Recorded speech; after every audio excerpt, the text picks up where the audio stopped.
Hello students, welcome in social science class. Student class 7 geography chapter 1 environment की पिछली video में हमने discuss किया था व्हाट इज़ एनवायरनमेंट। एनवायरनमेंट की बेसिक इंट्रोडक्शन हमने की थी और आज हम एक बार फिर से रिवाइज करते हैं कि what is environment. Student, place, people, things and nature that surround any living organism is called environment. कोई भी प्लेस, पीपल, थिंग्स और नेचुरल थिंग्स जो हैं जो लिविंग ऑर्गेनिजम्स को सराउंड किए हुए हैं उसे हम क्या कहते हैं? एनवायरनमेंट कहते हैं। और मैंने साथ साथ आपको ये भी बताया था कि एनवायरनमेंट के अंदर सिर्फ नेचुरल थिंग्स ही नहीं आती, मैन मेड थिंग्स भी होती हैं। तो एनवायरनमेंट जो है इन दोनों थिंग्स से मिलकर बनता है, चाहे वो नेचुरल थिंग्स होती हैं चाहे वो मैन मेड थिंग्स होती हैं। तो what is environment? everything that we see everything that we see that surround us। तो जो कुछ हम अपने चारों तरफ देखते हैं तो उसे हम क्या कहते हैं? एनवायरनमेंट कहते हैं। स्टूडेंट्स, आज हम इस वीडियो में डिस्कस कर रहे हैं कंपोनेंट्स ऑफ एनवायरनमेंट कि एनवायरनमेंट के कितने कंपोनेंट्स होते हैं और नेचुरल एनवायरनमेंट यानी कि उनकी एक टाइप के बारे में हम डिस्कस करेंगे। तो एक बार हम ये फिगर देख लेते हैं स्टूडेंट्स। ये देखिए कंपोनेंट्स ऑफ एनवायरनमेंट के एनवायरनमेंट के 3 कंपोनेंट्स होते हैं। First natural components, second human made components and third human components. Student, natural component जो होता है एनवायरनमेंट का वो बायोटिक और अबायोटिक जो थिंग्स से मिलकर बना होता है। बायोटिक और अबायोटिक के बारे में अभी हम आगे डिस्कस करते हैं स्टूडेंट्स। तो नेचुरल जो एनवायरनमेंट है वो air, water, land, living things, तो इन सब के कंप्राइजेज से यानी इन सब के कॉम्बिनेशन से जो है नेचुरल एनवायरनमेंट बनता है। और ह्यूमन मेड थिंग्स वो थिंग्स होती हैं।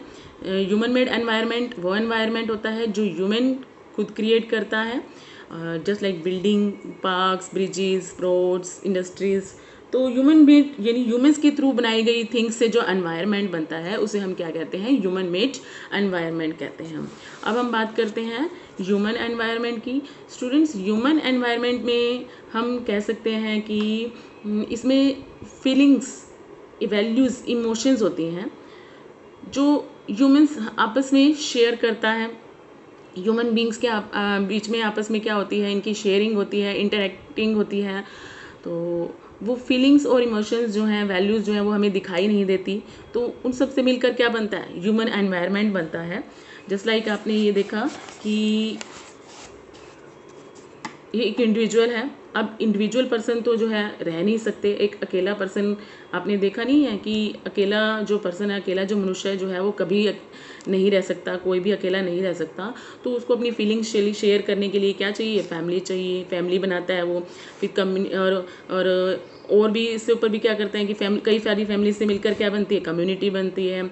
और अपनी रिलीजन भी खुद क्रिएट करता है वो। तो अपनी सहूलियत के हिसाब से जो है अपनी फीलिंग्स, वैल्यूज़ और जो भी उनकी इमोशंस हैं तो उनको शेयर करने के लिए वो कुछ जो है लगा लो कि फैमिलीज़, कम्युनिटीज़, रिलीजन, इस टाइप की जो है वो खुद क्रिएट करता है। तो इस कंपोनेंट को हम क्या बोलते हैं? ह्यूमन एनवायरनमेंट बोलते हैं।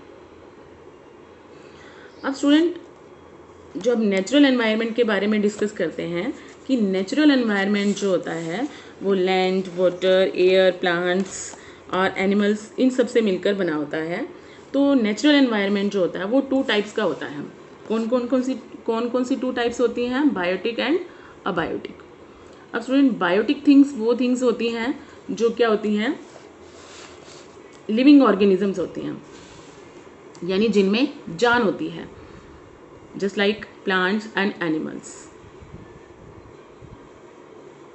यानी जो लिविंग ऑर्गेनिजम्स होते हैं, जो सजीव होते हैं, जो सांस लेते हैं, जिनमें जान होती है, उन सब से वो थिंग्स क्या होती हैं? बायोटिक थिंग्स होती हैं। और अबायोटिक थिंग्स वो होती हैं कि नॉन लिविंग एलिमेंट्स जिसमें कि जान नहीं होती, just like land, water, air. तो ये सब क्या है? Abiotic things. तो स्टूडेंट, आपने अभी ऊपर किया था कि नेचुरल एनवायरनमेंट में ये देखो कि कंपोनेंट जो हमने किया था नेचुरल एनवायरनमेंट, उसमें एयर, वाटर, लैंड, ये सब क्या हैं? ये सब अबायोटिक थिंग्स हैं। और लिविंग थिंग्स ये सब क्या हैं? बायोटिक। तो नेचुरल एनवायरनमेंट जो है वो बायोटिक और अबायोटिक दोनों थिंग्स से मिलकर बना हुआ है। तो अब बात करते हैं हम ह्यूमन एनवायरनमेंट की। तो ह्यूमन एनवायरनमेंट एक बार आगे जो है अच्छे से डिस्कस किया जाएगा नेक्स्ट वीडियो में। तो एक बार फिर भी मैं आपको बता देती हूँ कि ह्यूमन एनवायरनमेंट जो है क्या रिवील करता है। Human environment reveals the activities, creations and interactions among human beings. कि ह्यूमन एनवायरनमेंट जो है किससे मिलकर बनता है, कि जिसमें ह्यूमंस जो है खुद क्रिएट करता है, खुद की कुछ थिंग्स जो हैं वो क्रिएट करता है, आपस में इंटरेक्शंस करता है ह्यूमन बींग्स के साथ, यानी कि और नेचुरल थिंग्स का यूज़ करके कुछ ना कुछ एक्टिविटी करता है, कुछ ना कुछ क्रिएट करता है, तो वो ह्यूमन एनवायरनमेंट होता है। जैसे कि ह्यूमन ने जो है बिल्डिंग्स बनाई, अब बिल्डिंग्स, ब्रिजेस, पार्क्स वगैरह ये सब, इंडस्ट्रीज़ वगैरह ये सब कैसे बनाएंगे, नेचुरल चीज़ों का यूज़ करके, या तो ह्यूमन बींग्स के साथ इंटरेक्शन होके, या फिर फिजिकल थिंग्स यानी नेचुरल थिंग्स का यूज़ करके जो है ह्यूमन एनवायरनमेंट जो है वो क्रिएट करता है वो। तो ह्यूमन एनवायरनमेंट के बारे में हम आगे जो है वीडियो में डिस्कस करेंगे। आज जो हम टॉपिक डिस्कस कर रहे हैं वो है natural environment. Student, natural environment क्या है? Land, water, air, plants and animals comprise the natural environment. कि लैंड, वाटर, एयर, प्लांट्स और एनिमल्स इन सब से मिलकर क्या बनता है? नेचुरल एनवायरनमेंट बनता है। You are familiar with the meaning of lithosphere, hydrosphere, atmosphere and biosphere from your previous class. और आपने 6th क्लास में लिथोस्फीयर, हाइड्रोस्फीयर, एटमॉस्फेयर, बायोस्फीयर इन सब के बारे में पढ़ा भी है। स्टूडेंट्स, लिथोस्फीयर यानी ज़मीन वाला पार्ट, यानी जहाँ पर हम लोग रहते हैं, एग्रीकल्चर करते हैं। हाइड्रोस्फीयर यानी पानी वाला एरिया। एटमॉस्फेयर यानी वो लेयर जिसमें क्या है, एयर पाई जाती है। और बायोस्फीयर जो तीनों के कॉन्टैक्ट जोन से मिलकर बनता है, जहाँ पर जो है जो लिविंग बींग्स की लाइफ जो है वो पॉसिबल है, उसे हम बायोस्फीयर बोलते हैं। तो इन सब के बारे में हम 6th क्लास में स्टडी कर चुके हैं। Let us learn some more facts about these domains. तो इनके बारे में, इन डोमेन्स के बारे में थोड़ा सा और डिस्कस करते हैं कि क्या यूजेस हैं इन सब का। तो lithosphere is the solid crust और hard top layer of the earth. कि लिथोस्फीयर जो है अर्थ की सबसे सॉलिड क्रस्ट है, सबसे ऊपर वाली लेयर सॉलिड है जो बहुत, और हार्ड लेयर है अर्थ की। It is made up of rocks and minerals and covered by a thin layer of soil. और ये किन किन से मिलकर बनी है? रॉक से, मिनरल से और सॉइल की थिन लेयर से। It is an irregular surface with various landforms such as mountains, plateaus, plains, valleys etcetera. और ये क्या है कि लिथोस्फीयर जो है इरेगुलर सरफेस है। इरेगुलर सरफेस मतलब स्टूडेंट की एक जैसा सरफेस नहीं है, कि कहीं आपको माउंटेन्स मिलेंगे तो माउंटेन्स भी जो है वो लिथोस्फीयर का ही पार्ट होते हैं। प्लेट्यूज मिलेंगे, प्लेट्यूज भी जो है वो भी लिथोस्फीयर का ही पार्ट होते हैं। प्लेन्स, वैलीज, ये सब जो है वो लिथोस्फीयर का पार्ट होते हैं। तो इसलिए ये वाले पार्ट जो है वो एक जैसे नहीं हैं, तो ये इरेगुलर सरफेस हुए। Landforms are found over the continents and also on the ocean floors. और लैंडफॉर्म्स जो है कॉन्टिनेंट्स के भी ऊपर पाया जाता है, और ओशियन फ्लोर जो है वहाँ पर भी लैंडफॉर्म, वो भी तो ओशियंस जो है वो भी तो लैंड के ऊपर ही पाए जाते हैं ना। तो lithosphere is the domain that provide us forest, grassland for grazing, land for agriculture and human settlements. कि लिथोस्फीयर जो है वो डोमेन है जो हमें फॉरेस्ट प्रोवाइड करता है।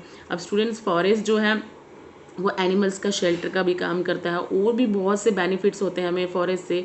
बहुत से हमें मेडिसिन वगैरह जो हैं, बहुत से फ्रूट्स वगैरह, बहुत और टिम्बर्स वगैरह जो हैं, बहुत सी चीज़ें मिलती हैं हमें फॉरेस्ट से।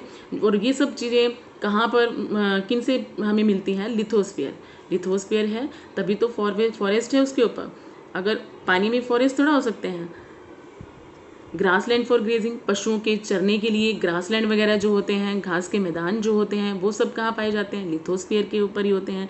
लैंड फॉर एग्रीकल्चर, एग्रीकल्चर के लिए जो लैंड होती है, यानी जहाँ खेती बाड़ी होती है, जिस अनाज को हम खाते हैं, जिस अनाज को खाकर हम सर्वाइव कर रहे हैं आज, तो वो सब कहाँ पॉसिबल है?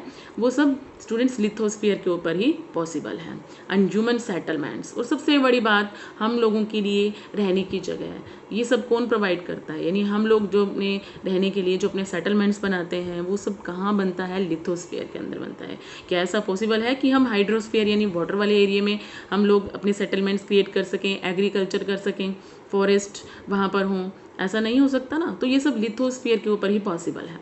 It is also a source of mineral wealth, और इसके साथ साथ जो है कि लिथोस्फीयर के ऊपर ही बहुत सी रॉक्स मिलती हैं और रॉक्स के अंदर बहुत सारे मिनरल्स होते हैं। तो लिथोस्फीयर क्या हुआ कि मिनरल वेल्थ का एक बहुत बड़ा सोर्स हुआ। अब हम बात करते हैं डोमेन ऑफ वाटर यानी हाइड्रोस्फीयर की। Domain of water is referred to as hydrosphere.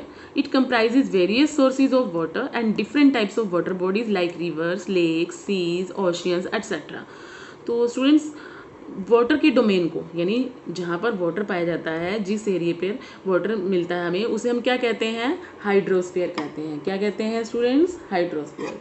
It comprises various source of water, यानी अलग अलग पानी के अलग अलग सोर्सेज से मिलकर बना है ये hydrosphere, just like rivers, lakes, seas, oceans, इन सबको क्या कहा जाता है? हाइड्रोस्फीयर कहा जाता है। और आपको मालूम ही है कि वाटर जो है it is essential for all living beings, कि जितने भी लिविंग बींग्स हैं उन सब के लिए वाटर जो है वो बहुत ज़रूरी है।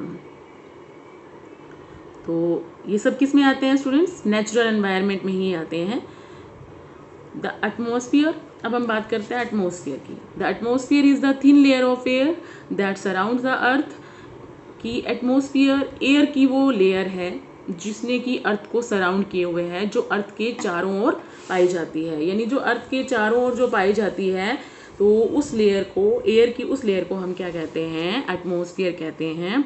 The gravitational force of the earth holds the atmosphere around it, और अर्थ की जो ग्रेविटेशनल फोर्स होती है उसी के कारण अर्थ जो है एटमॉस्फेयर को होल्ड किए हुए है।